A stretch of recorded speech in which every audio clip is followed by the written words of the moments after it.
Memphis is the home of the blues, rock and roll, and Earle Farrell. From the Collierville Square to the mighty Mississippi, the Earle Farrell for Memphis show is all about good things that happen across the Bluff City and the people who make Memphis cool. The Earle Farrell for Memphis show is made possible by our title sponsor, Southern Security Federal Credit Union, and by Kathy Thurman Edwards, State Farm Insurance. Plus, Diane Kimbrough, Lady Dive, your insurance PI. Also by Dive Shop and Dive Ventures nationwide. Jim Karras Chevrolet with George Gully. Napa Cafe Memphis and Glenda Hastings. Phoenix Unequaled Home Entertainment. For Memphis Magazine. The Live at the Garden Concert Series. And the Orpheum Theater Group Memphis. Thank you to all the sponsors for making this possible. And now, coming to you from Lansky Brothers, Clothier to the King, inside the world-famous Peabody Hotel, with the heart of a cowboy and Memphis in his soul. Ladies and gentlemen, here's your host, Earle Farrell. And thank you very much, and welcome in on another hot day in the great Mid-South. No escaping it unless you leave town. Thank goodness that Leighanne Soden, who's now been renamed, is not out of town. She's here with us today. Welcome to the show, Leighanne. Thank you, Earle. I'm thrilled to be here. Well, it is. I've known you for many years, and how long have you been with the West Cancer Foundation? Because you're the CEO, president, CEO. Yes, 12 years. Wow. Yes. And, of course, everybody also knows you because you've been married to Jack Soden for how many years? We just had our 12th wedding anniversary. Happy anniversary. Thank you. Of course, I've known Jack ever since he came to Memphis. I moved here in 78, and he came, 82, 81, 82? 81, and then opened in 82. And totally saved Graceland and has kept it going ever since, and just a great Memphian, and has always been very, very nice to me. I run into him at the store all the time. I actually helped him find something he was looking for one time, and I said, here it is.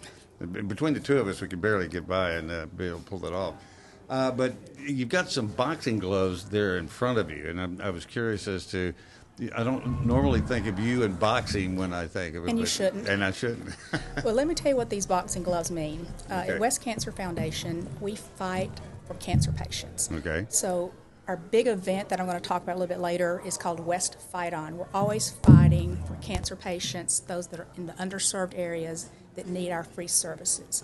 And we also have West Fight On, and we really fight at that event. So that's why I have the gloves. In fact, I've got a poster right here, and I'm going to hold it up to this. This is promoting it, West Fight On, and it's going to be walk 1 mile, run 5K run or walk, and then cycle 20, 40, 60 miles.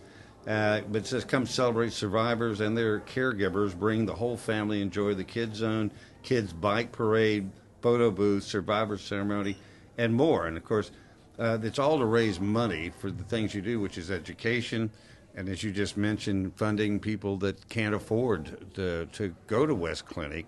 This is to help offset the cost of all that, which is, but I'm sure there's a lot more that goes into it as well.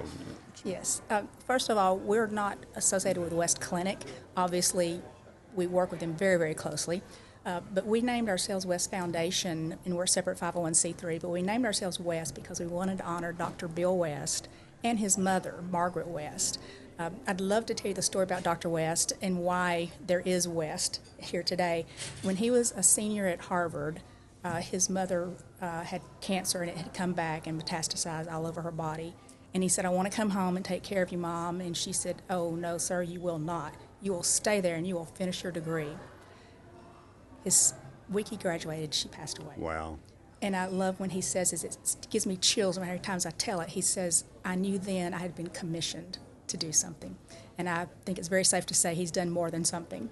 But so he ended up graduating Harvard Medical School? Harvard undergraduate, then went to Johns Hopkins. Johns Hopkins. Mm-hmm. And then he did come back to Memphis. Yes. And what was his practice?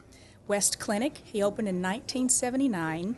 He had 2 employees, a nurse, and at first Carol, his wife, was working with him, and she was talking too much to the patients, I believe.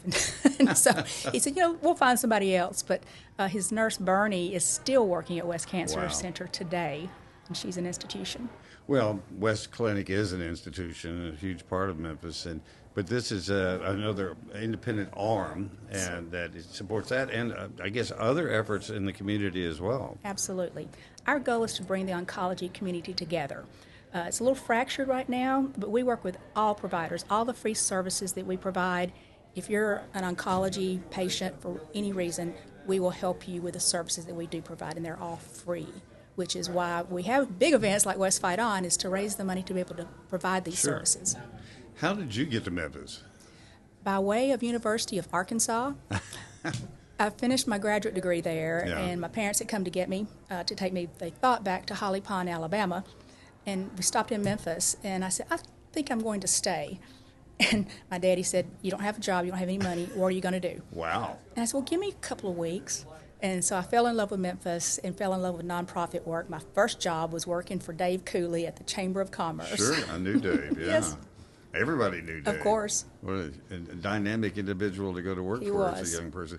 But, I mean, you didn't know a soul here. Not a soul. And so did you stay, well, the Peabody wasn't open back then. It had closed down. So did your parents just get you a hotel room and say, we'll see you in a couple of weeks? Or? Sort of. My daddy was very unhappy that I was going to stay here for a lot of reasons. He was concerned. Exactly. It's not exactly Fayetteville. Right. And I'm a daddy's girl. So the next morning when we got up, he said, okay, you've got 15 minutes to go find an apartment. Wow. It took 30 minutes, but I found one because I was determined I wanted to stay here and start a career.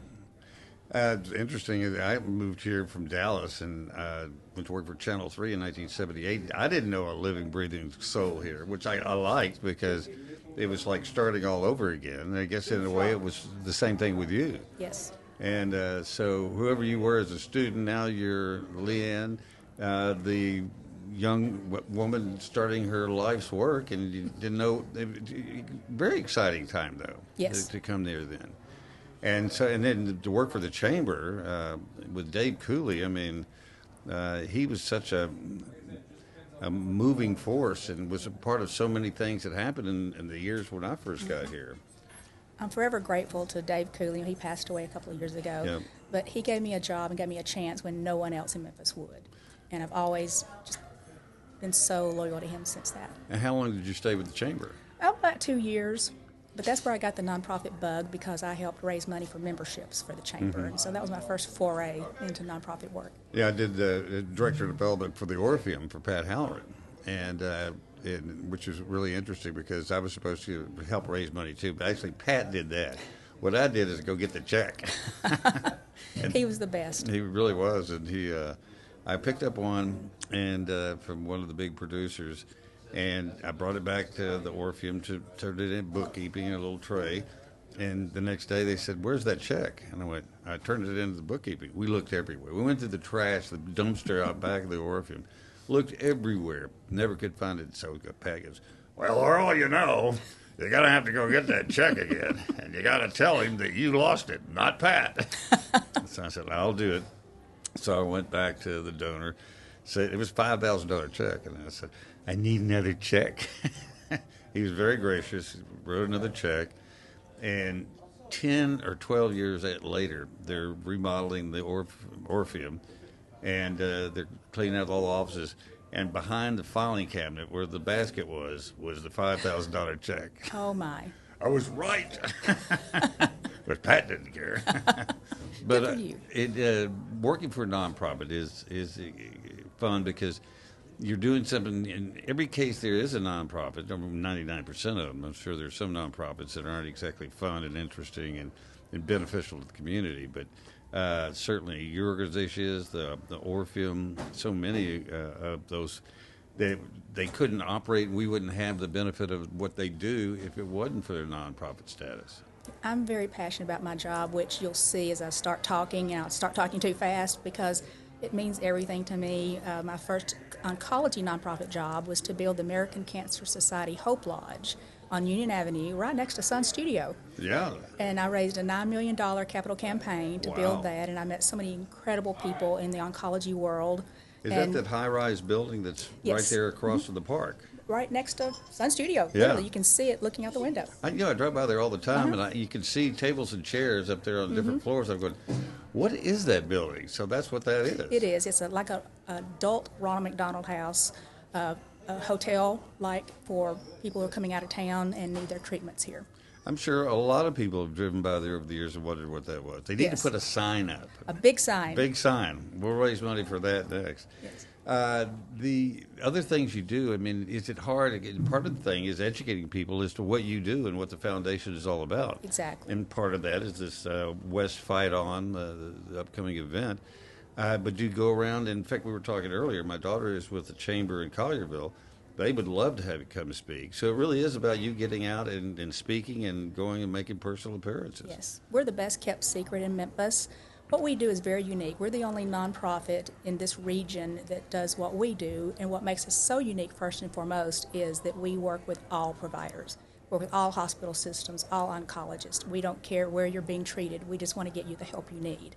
Our biggest program is transportation, because transportation is the biggest barrier to health care across the country. Yeah. But in Memphis, it's even worse. And I was just working on some statistics for our annual report, and it has increased so much year over year, the need for transportation. So we provide free transportation to and from any oncology-related appointment.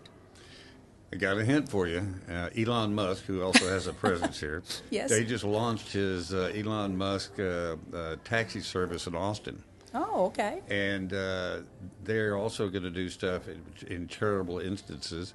In fact, they're doing a fixed rate. You go somewhere on one of his taxis, Tesla taxis, and it's a fixed rate. It's not like Uber and everybody else. In fact, he says he's going to put all them out of work.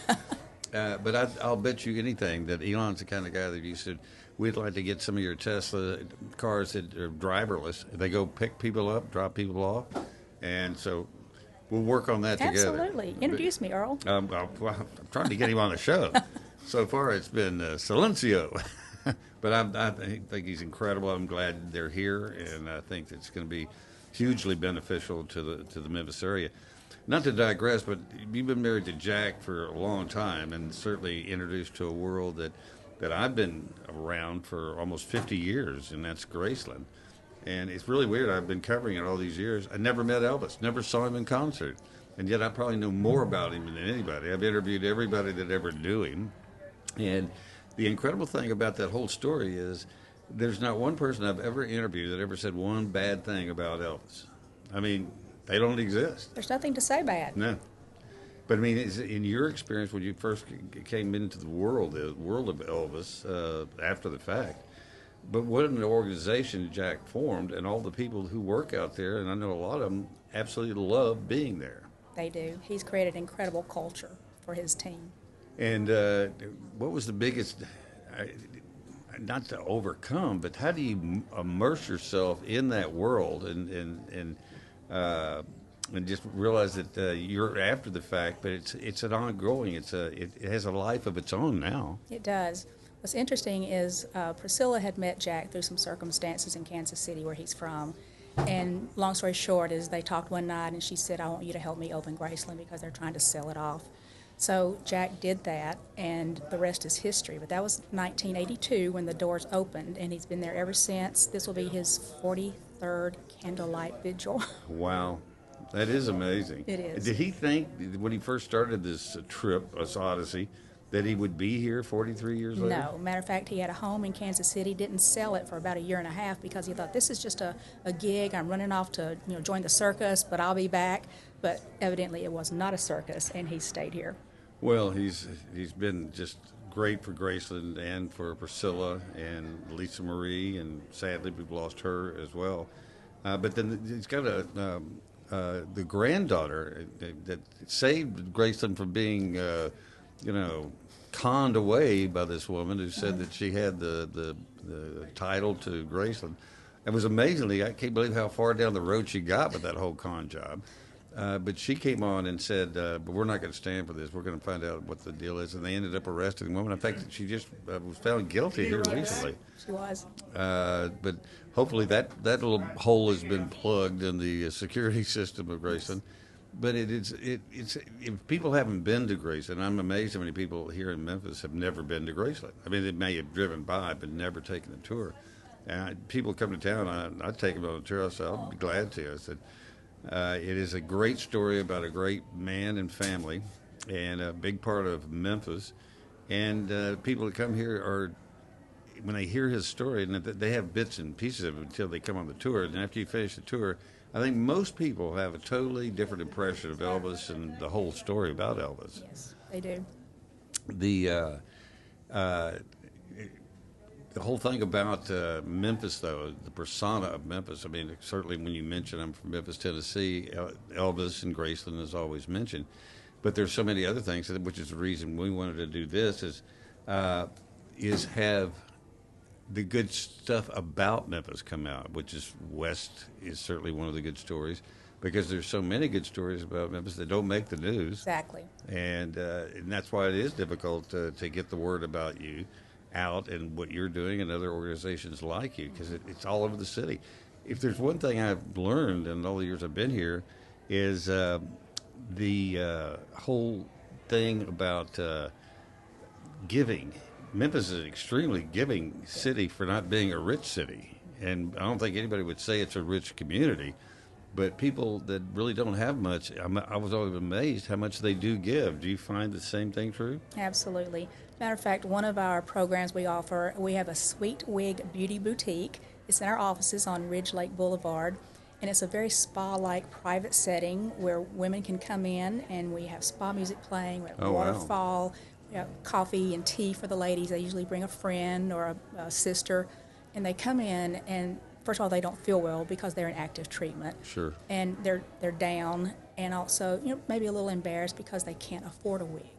By the time they come out of that wig room and they've tried on all the wigs and had so much fun, they're laughing. They feel good because we women, our hair is our crown, and not having the money to afford a wig, you and I can't imagine that.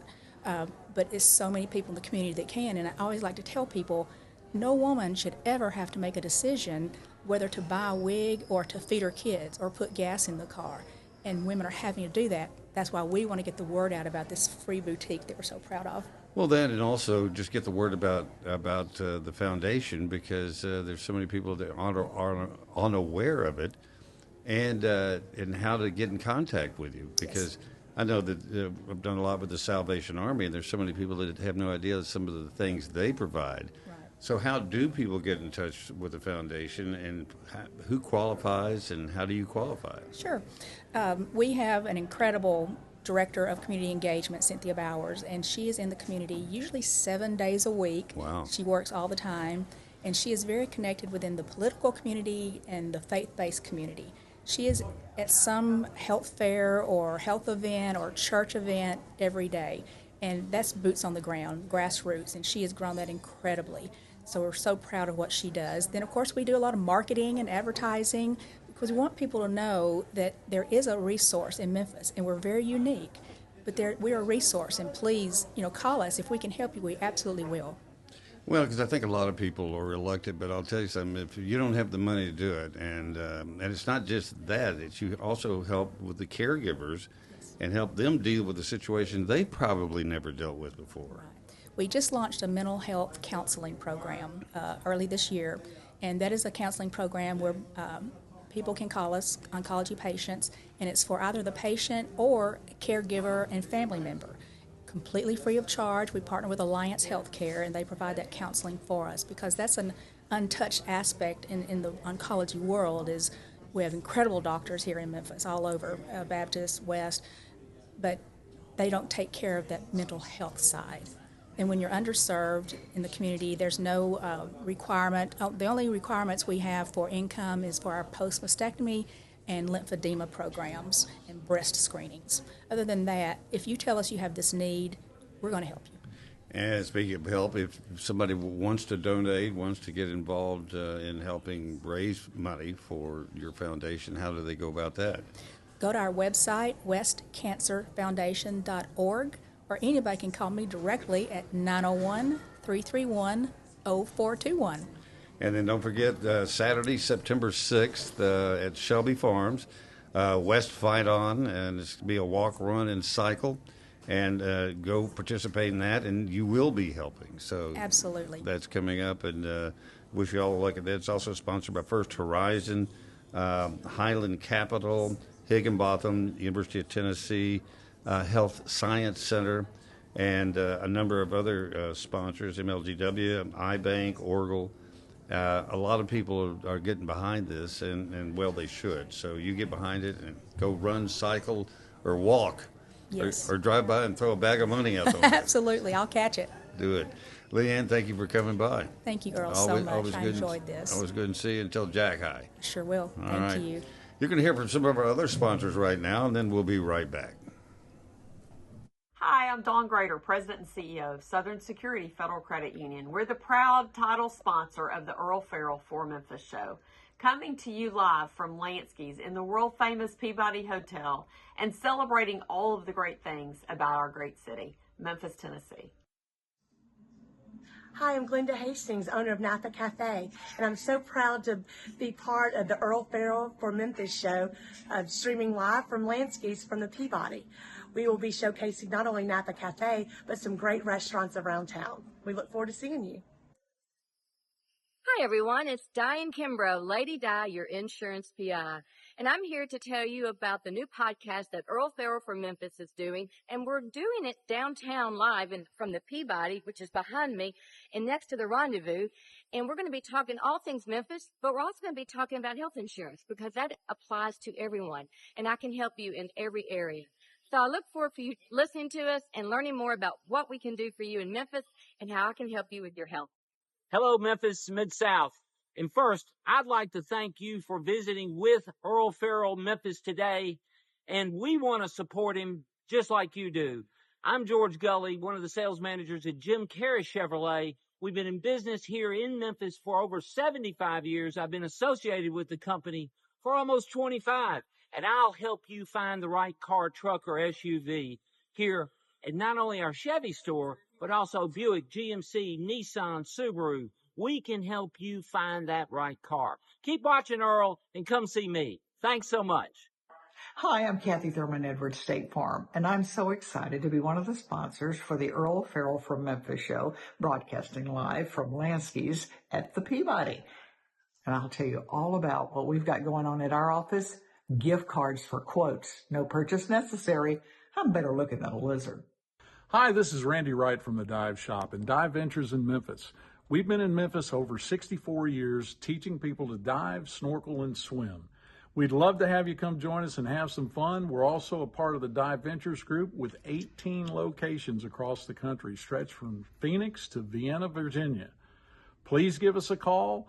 We'll be able to take care of you at 999 South Yates in Memphis or call us at 901-763-DIVE. Hi, I'm Brett Batterson, President and CEO of the Orpheum Theater Group in downtown Memphis.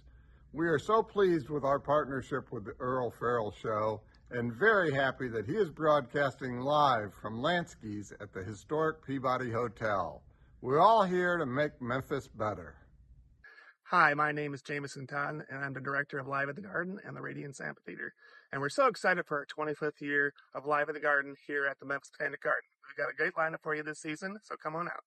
Hi, I'm Olivia Wall, Director of Marketing and Communications for Memphis Botanic Garden and Live at the Garden. We've had Earle Farrell right along the way for the past 25 years, and we can't wait to talk more about the season this summer on the Earle Farrell for Memphis show. So come out to Live at the Garden. Our first show is on June 21st. Hi, my name is Scott Fueling. I'm president of Phoenix Communications here in Memphis. I'm really proud to support Earle Farrell's show, as is everybody else on the team. We love Memphis, and we love doing things to promote Memphis, and we can't wait for this to get started.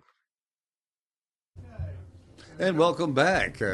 Always like hearing from all my sponsors and thank them, because without them, this all wouldn't be possible. But when I went to all of them and said, I want to do something positive about Memphis, they all said, we're in. So I think a lot of people are happy about that. One of them is Linn Sitler, who is president of the commissioner for the Memphis and Shelby County Film and Tape Commission, and also television. It's not just film and tape; it's television as well. Well, yeah, the name's changed so much over the years that it's hard for me to keep it straight. But it's now the Memphis and Shelby County Film and Television Commission. There you go. Yeah, yeah. And you are the commissioner.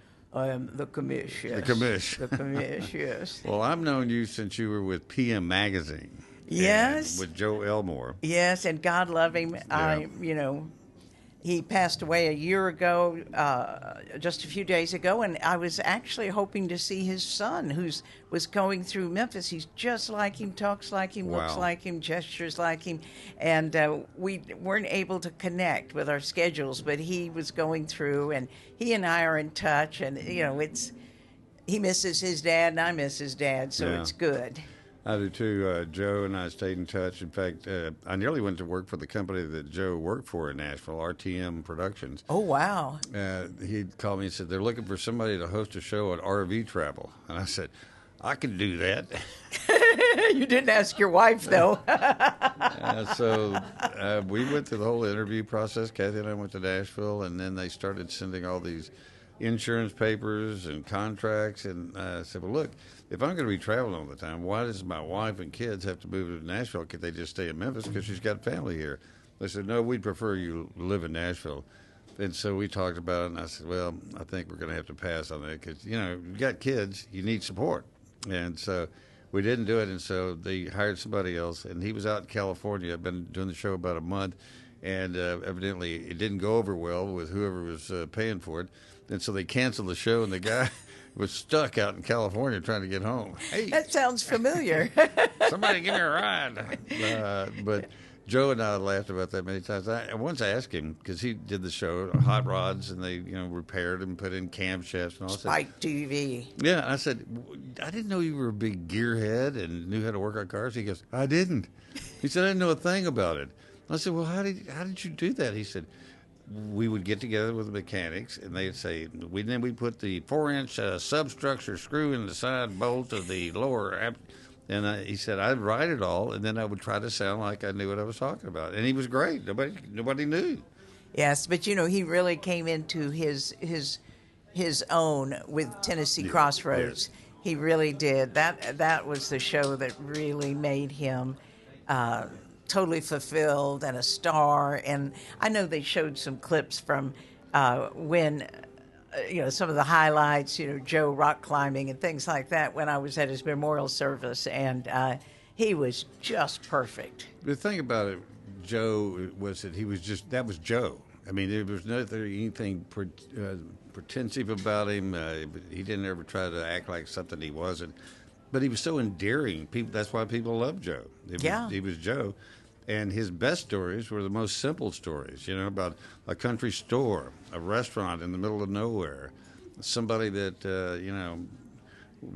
put shoes on horses, just all the stories. And I don't know if they've even replaced him yet, because how do you replace Joe? Well, they have several women who are hosting the show now. They kind of rotate them? Yeah.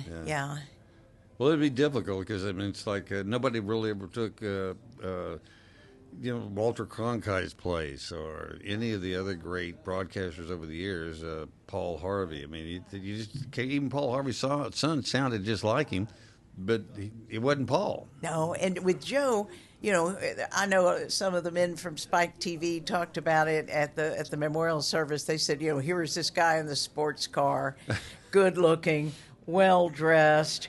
But yet he had that common touch. Yeah. He really did. And he was so endearing. All he had to do was shine those blue eyes, And I kept saying, you just think you're Joe Cool and the Flutophones, don't you? Because he had a band at the time. But he never came off as that. He always came off as a very humble person. No, he was. We were like sister and brother, really. Well, and I remember you were with PM Magazine when I first got here working at Channel 3. I remember you at Channel 3. And I was just thinking, what a great concept. And it was. I still don't know why they don't reprise that, because it was stations all over the country. They would send stories into a central hub, and then they would redistribute those stories with each one of the affiliates. And it was a great show, so we found out things about all over the country. Yes. And it was all features. There was no crime. There was no, Nothing. bad stories. No, and as a matter of fact, when you said that this was the good news show, I thought, hey, PM Magazine. That's exactly what PM Magazine was about. Let's talk about how you became in with the Film and Tape Commission. How did you first start with that? Well, I had moved to California. It was the job of the century. Travel around the world, first class, be a syndicated TV travel reporter. And I thought, man, I've got the best TV job in Memphis, but I'm going to take this one. And I got out there and got to go to Fiji, Easter Island, South America. But 6 months into it, you were traveled out? No, they declared Chapter 11. And I was so naive, I didn't even know what Chapter 11 was. But, I went down to L.A. for the summer, and I was so homesick. And I just thought, well, I'm not going to stay here any longer. I'm going to come home. And then I thought, well, it would be good to get into film, because one thing I noticed when I was in L.A. was you can't get past the front door if you don't have a connection. Yep. So a woman who went to my church said, well, come work at the Film Commission. And she said, you'll meet a lot of filmmakers there and you can go into film. And I didn't know what the Film Commission was, but it turned out politically they had never had anybody from West Tennessee. So they said, yeah, okay, you've got the job. And I went in there, but I thought, well, no, I'm not into this political part of it. And then when I saw what the filmmakers really did, 16 hours out in the day, in the rain, I thought, no, I think I'm going back into TV. So I sent my reel to Japan, to Guam, anywhere. And then this job opened up, and they thought, oh, Lynn will be perfect. We know her. She did TV here. She was at the State Film Commission. And I said, not a chance. And I wouldn't even come for the interview. Really? Yeah. But then I was talked into it. And then I started thinking, well, if I come for 1 year, it'd be nice to be home in Memphis. I really miss Memphis. And, of course, I really miss my parents and my family. And so, but after a year, everything started happening, everything. That's when the John Grisham movie started, Great Balls of Fire, Milos Forman, and it got to be so exciting I didn't really miss TV anymore, although I'll always miss TV. Well, it is not the same. You talk to anybody that's still in it. It's not the same as when we were in it. And, nothing stays the same. And I think it's also a good thing because things have to evolve. And certainly the Film and Tape Commission has evolved over the years. And you think back to all the great films that have been done here. To me, The Firm is probably one of my favorite because it makes Memphis look so good. I mean, you haven't seen it in a while. Go rent The Firm or get it on Netflix and watch it. The music was great. The actors, everybody was young. The city was it just looked great. It made us look good, and it still does every time it airs. Yes, and very few people know it almost went to Chicago. I did not know that either. Yeah, you know how your friends are. They'll say, oh, Lynn, you're just lucky that John Grisham wrote these books and The Firm. And I said, what are you talking about? We had to work for every one of them, especially The Firm, because he came and he thought that Memphis didn't look like the type of a city that such crime could go on. He was going to Chicago. Now, was this Sidney Pollack or was this... Sidney Pollack. Yeah, because we got to meet him. Very nice man. And incredibly nice. Such a great actor and director. I mean, he did it all. And we got to go, Kathy and I did, go out to the International Harvester plant where they had the set, this huge set they built there, which you know because you were there. I could not believe the detail. That you walk into the office of the main character, Tom Cruise. They had his graduation pictures, his diploma.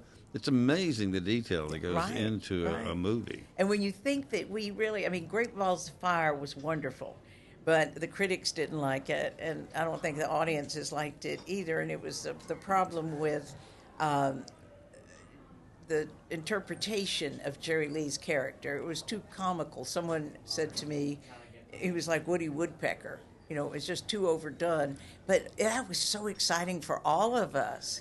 And I went to the premiere in New York, and I've never had so much fun on a film and bonded. I mean, they would say, come to the dailies, bring your friends, want to go to the premiere, just really great people.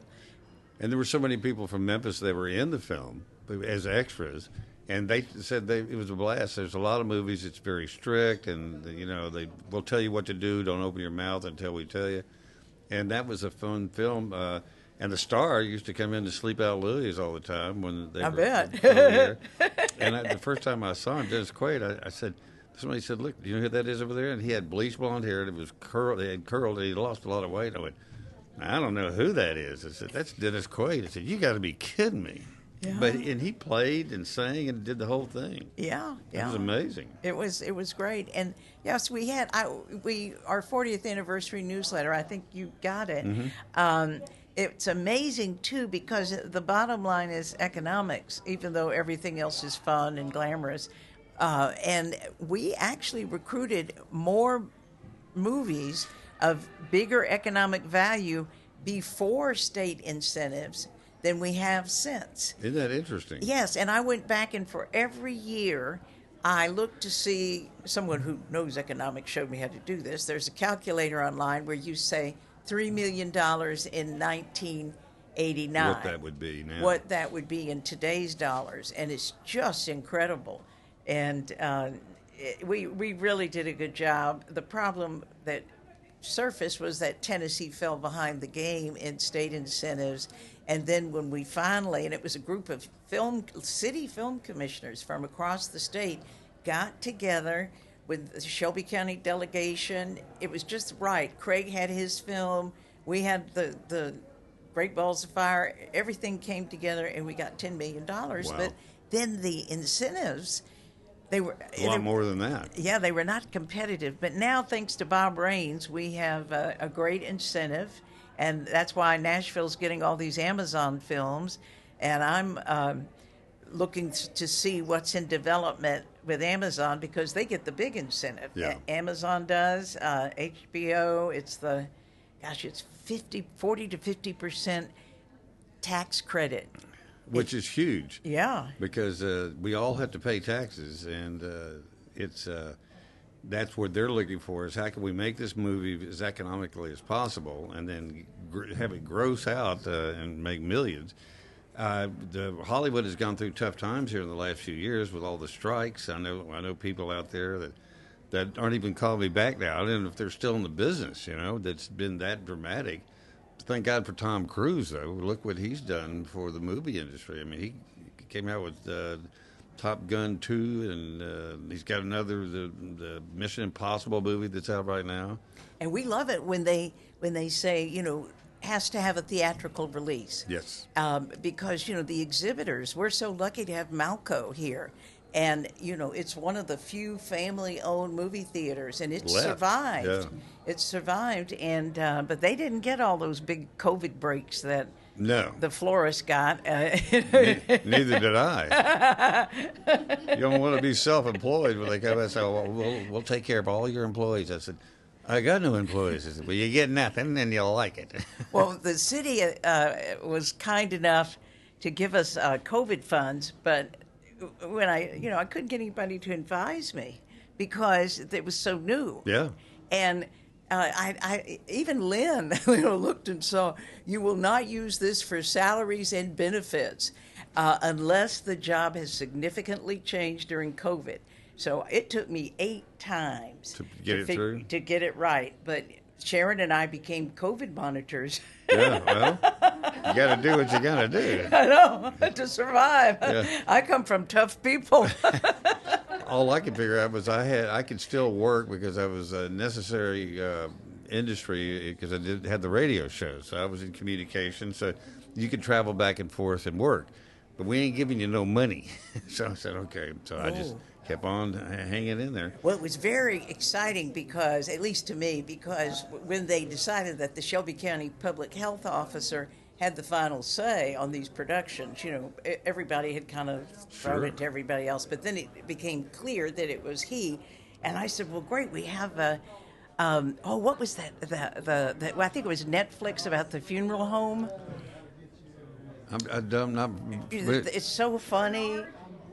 Oh. Yeah. Yes, yes.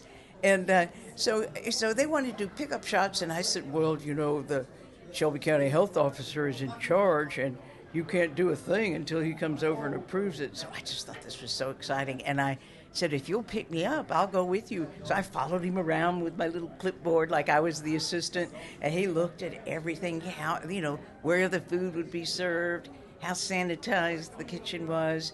And I got back and I was so proud of myself. I called the union, IATSE in Nashville, the business agent who we work with, and I said, oh, you're not going to believe what I got to do. I know you wish you were here with me. And he said, are you crazy? I never would have done that.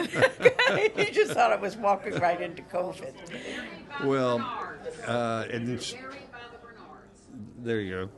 The great thing about it is you survived all those tough times, and then now it is kind of coming back, and there's been a lot of productions in Memphis over the last couple of years. Well, yes, and we had these huge, biggest projects in the state when we had Bluff City Law and we had Young Rock. Those were $40 million budgeted series. Yep. But after that, it kind of scaled back, and we had a Chanel commercial, we have music videos, but what we're seeing more and more of are homegrown films and homegrown companies. We have one company here, Gravity Productions, who's recently done 3 independent films. We have another film that's coming out that we're all very proud of, Hoop Street in August, totally done locally. And so it's one problem when you get the big movies, the big TV series in, is that they have so much money they can afford to fly their cousin in from Milwaukee to work on the crew. And so local people don't get the jobs. Right. Yeah. Right. And there's no way, the new incentive, if you hire somebody from Shelby County, you get 50%. If you don't, you get 40%. Wow. So that's a little something. Well, it's good to see, though, because of the cost of the equipment and everything else. I mean, what we're doing now, years ago in television, it would have taken a live truck. It would have taken, a crew of 15.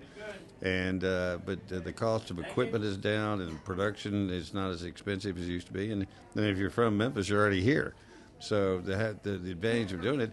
And to me, I mean, Memphis has so many unique structures and the look of Memphis, because it's that's why I love the fact that we've saved so many older buildings. Is that one of the things you hear from producers coming here and looking at it? Mm-hmm. But it's not like it was, Walk the Line. I was told by 20th Century Fox that was the last big studio picture we'd get until we got competitive incentives. And thanks to Mayor Harrington, we were able to string together, what they call soft incentives, like free real estate and this and that. Mm-hmm. And it was more fun when it wasn't set and dry, where they went to, that's what happened with the Fred Smith, God rest his soul, his film company's film, what is The Blind Side. Yeah. They just looked at the websites and they saw that we weren't competitive with, I think it was Georgia. And Atlanta. Yeah, so many things happen in Atlanta. Yeah, and see, it's not like fun like it used to be. You'd take them to dinner, you'd take them to the mayor's. I remember taking Coppola to the courthouse and everybody, just dying. And it was just fun. Well, I do remember when they were on town, Tom Cruise, Gene Hackman. Kathy saw Gene Hackman at our kid's allergist. He's out there waiting for his limo to come pick him up after getting allergy shots. And it wasn't, we took the tour of the set. In fact, when she saw Gene Hackman, she stopped, backed up, rolled down the window, and she goes, he goes, that's right, Tom Cruise. She laughed, but he was a great sense of humor. Yeah. Danny DeVito was eating at this Italian place in Midtown. He loved that. Fino's from the Hill. So this is the best Italian food I've had, except in New York. And so it was great fun having. Dan Conaway did a great article on we miss seeing movie stars in our grocery store. We do. And but like I said, we're doing the Film Commission has changed over the years. We're doing more community outreach. We are doing workshops. We have a small local incentive. The city gave us money for apprenticeships, and I'm excited because they're going to go to Channel 10, and they're really like top of the drawer graduates from Overton High School, and they're going to get to work on the Revolution. Ken Burns is doing a series on the American Revolution. Oh, wow. And these students just out of high school are going to get to interview, not for Ken Burns, but for a special symposium that Channel 10 is going to produce.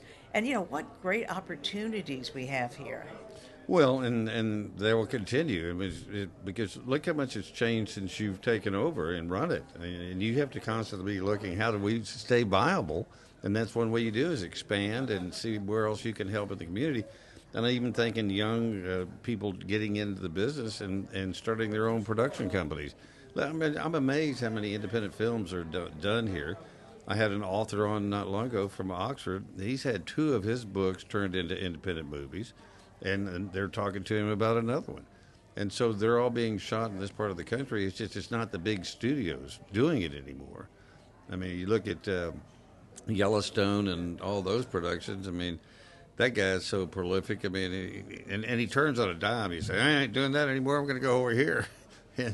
And so you never know where he's going to go next. But that's good. It inspires other people. And I think that's part of it is inspiration. And we have a lot of foreign clients, a whole lot of foreign clients. And, we divide our production reports up into feature films, episodic TV, online productions, commercials, music videos.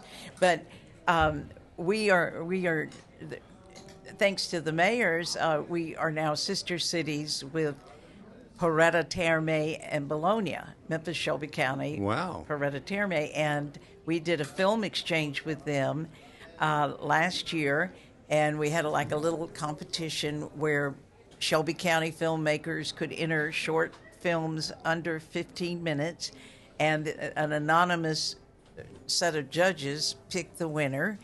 And, actually, they were all winners, 6 winners. And so we're going to celebrate that, the Porretta Film Exchange, this fall. And then I hope to go to the Porretta Film Festival. And where will that be? In Italy? December. In Italy? Yeah. Yeah. Well, I guess buddy. you do. Yeah, buddy. Still the travel reporter. Well, you've always got the looking for adventure, But it's great that you've been here all these years, and you could take your equipment and come with us. That's all for that. Yeah. I mean, that's the beauty of portable equipment. Yeah, all the pretty people used to get to go to those things like China and all these different places. And I was Earle, you just keep doing I remember future. You went to the war zone. I went to El Salvador and Honduras. That's where they sent me. Yeah, I remember you were no Earle Italian Farrell, fool. war correspondent. I remember that. Well, I got tear gassed in Santiago. Did you? Yeah, as a features reporter. Hey, I didn't bargain for this. Yeah, we were in El Salvador flying over this volcano, and all these guys started taking their flak jackets off and sitting on them. I said, "What are you doing?" Because we all had headsets on. They said, "We're taking fire." I said, "I don't have a bulletproof vest. Can I sit in your lap?" They said no. No, I remember seeing your report. Yeah. Didn't you have combat boots and everything? I did. In fact, they said the ones didn't stand out. The ones to look like everybody else. But I kept saying, journalist. I'm okay. I know. Features reporter. Yeah. Don't tear gas me. You didn't say they were going to be shooting at us in the helicopters, but anything new that are some production companies coming this summer? Is anybody? I know I've seen them down around the train station in the last couple of months down there filming. Oh yeah, that's one that lasted. It was lasted forever, which is fantastic because it was union, and we're happy union or non-union, but when it's union, they get paid big bucks Yeah. and benefits. And so a shoot that I think was supposed to take 30 days took 90. And I know that they are wanting to make a big announcement, but they brought in some pretty big stars, and it was locally funded, and it was quite a sizable budget, quite frankly. Well, I love seeing them, and you always know they're there because they've got so much equipment, those big trucks, and then they're pushing these big racks of whatever it is around, and the cameras. And Listen, there was one scene where they were taking people up in a, what do you call it, lift? The bucket lift? Bucket lift, and putting them on a, I don't think I'm saying anything I shouldn't say. Earle leans in. That's the part I want to hear. Yeah. There's a freeway ramp that goes nowhere. It's closed off. That's right over there by the pyramid. And so they wanted to shoot a scene up there. And, and the only way that the state and the city and the county and the police would let them do that was if they did not interfere with traffic. They did not pull to the side of the road. And so this one producer who was very smart, he had the idea that, well, we'll take the crew and the actor and the equipment up 3 at a time in the bucket. And so I just said, oh, and so and then there was a drone over, and I said, I'm going to sit here because I want to be in the car going to Mexico if somebody falls out of the sky. But we made it, and the Memphis police, I have to give kudos to. They are so incredible, so patient, so professional with the clients, and the clients, sometimes drive you crazy. Well, I remember when I was with the sheriff's office as a spokesperson, and there were these film companies that wanted to come shoot in our courtrooms, in the old courthouse where all the statues are, and they really look at these ornate, really cool-looking courtrooms. And I was amazed at. I thought they'd just say the sheriff would go, nah. They said, see if we can accommodate them. And so you get with the judges, and if they're not judging that day, they said, well, it's available on these dates. They can film in there. And we were very accommodating, which I was surprised at, but pleasantly surprised. Well, that's kind of changed. Because that I left? Is that what it was? No more Mr. Nice Guy. Well, it's just we did have one production that it's called Burning a Location. Yes. And they would go in there and scream and holler, and courts would be in session, and so they had to put their foot down. And then we had a project that was really going to leave a lot of money in the city, and they were not going to get permission to shoot in the courthouse. And they just going to go do it. Huh? They were just going to show up and do it? Is that what they're going to do? No, they weren't allowed. And then I was over there trying to negotiate, and so a county executive said, well, Linn will go and stay with them the whole time. And then we were talking weeks. Yeah. And then, it's just there are some locations that are sensitive that we don't market because it's, you've got to, we're not only here for the clients, we're here for the community. Sure. Yeah. I do know that when I was in TV news, I always used to just do stuff and ask for forgiveness later. Oh, I'm sorry, I didn't know we're not supposed to be here. Is this a closed set? Well, it is an exciting time you've had for just thinking you'd do it for a year and a half or so, and give it a shot, and turn it's 38 now. A lifetime career. And, yes, and I had my little TV career before that. Yeah. Actually, it was kind of big until they declared China Chapter 11. They went broke. I had nothing to do with it. Nothing to do with it. Had some good trips, though. Well, you got a lot of good trips left. I hope you get to go to Italy, and maybe we'll tag along with you. Listen, I think that's a fantastic idea. Well, we're portable. Yeah, I think that's I'm taking my vacation in Italy this summer. To our sister city. Which I'll bring that up as well. They have a soul festival in the summer. Well, half of our friends are in Italy right now. Well, listen, I'm not kidding. You should consider it. There's going to be media from all over the world. Well, and Memphis musicians. We're part of the world, so why not? Yeah. We know somebody with the Film and Tape Commission, so. Yeah, and little Lenny's going to be over there on vacation. That's We're that's the only way I could get to go if I paid for it myself. We're with Lenny. Well, thank you for coming on. And it's always a pleasure. And if we get to go to Italy, we'll all come back and talk about it and talk about it while we're there. So we've got that to look forward to. But Linn Sitler. Could you transmit live from Italy? Yeah, it's the internet. They got it everywhere. It's worldwide, the World Wide Web. So we could go live from wherever you are in Italy. Absolutely. Well, can I borrow your equipment? No. I go with the equipment. No, it was worth a try. Yeah, you can't get it if you don't ask, right? But well, thank you. Thank you all for having me. You bet. Thank you. That is our show today. Thank you for watching, and you can catch it on Spotify, YouTube, and Facebook. We'll see you next time.